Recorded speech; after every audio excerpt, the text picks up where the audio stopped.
en effet son expulsion du pays. Canberra a annulé son visa hier faute d'avoir une preuve de sa vaccination contre le Covid. Le Serbe a déposé un recours en justice. Il compte toujours participer à l'Open de Melbourne prévu du 17 au 30 janvier. Novak Djokovic qui est largement soutenu par le président de Serbie, ce qui donne d'ailleurs à cette affaire un retentissement diplomatique. Laurent Rouy à Belgrade. Les déclarations enflammées se succèdent. Lloyd n'a pas de mots assez durs contre le gouvernement australien. Elle dénonce les conditions de rétention de Djokovic qui serait dans un hôtel malpropre pour migrants illégaux.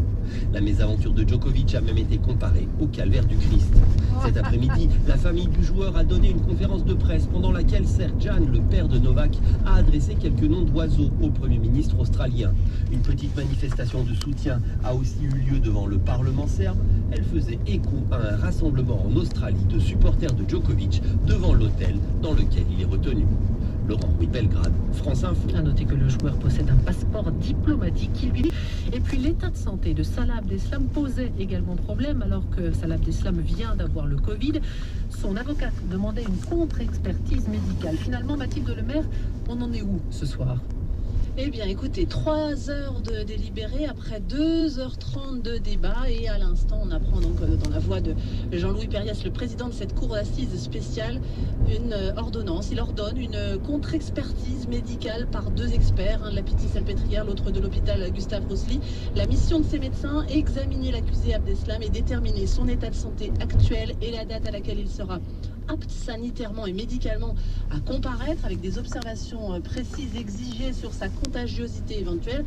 L'audience donc est suspendue, renvoyée au mardi 11 janvier, mardi prochain. Il faut savoir que Salah Abdeslam, par un premier expert, avait été déclaré apte à comparaître de nouveau. Il avait été détecté positif au Covid par PCR le 27 décembre, mais il était toujours positif lors du test effectué lundi, ce qui a posé problème à de nombreux avocats, notamment les siens.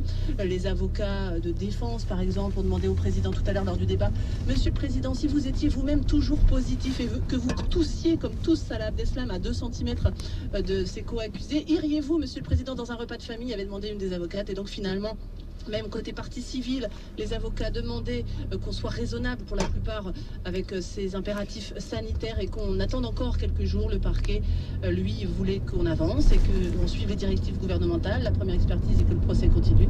Et donc finalement, Jean-Louis Périas a décidé que ce casse-tête n'aurait pas lieu et donc l'audience débutera de nouveau mardi prochain. Merci beaucoup Mathilde Lemaire. Ces insultes racistes, 6 policiers condamnés à des peines comprises entre 6 mois et 1 an de prison, dont 6 mois fermes. L'affaire date d'avril 2020 lorsqu'ils avaient interpellé à l'île Saint-Denis un jeune homme de 29 ans de nationalité égyptienne. Et puis des coups de feu ce soir encore dans les rues d'Almaty, la plus grande ville du Kazakhstan. Oui, ces dernières ont été tuées selon la police. 1 millier seraient blessés alors que le président kazakh avait demandé l'intervention militaire de la Russie et de ses alliés du traité de sécurité collective. Une force dite de maintien de la paix qui est arrivée aujourd'hui. Les citoyens kazakhs manifestent depuis dimanche dans plusieurs provinces, initialement pour dénoncer la hausse du prix du gaz. Marie-Pierre Véraud.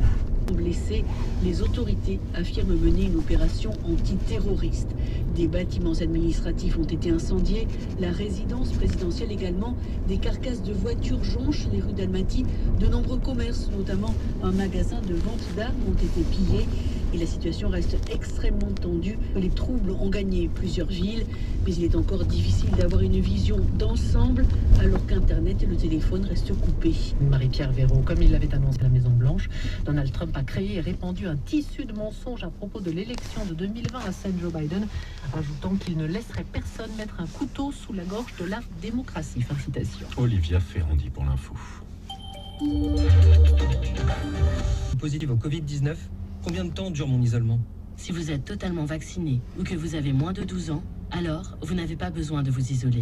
Vacciné ou que vous n'avez reçu aucune dose, vous devez vous isoler pendant 7 jours et faire un test au 7e jour pour vérifier que vous n'avez pas le Covid.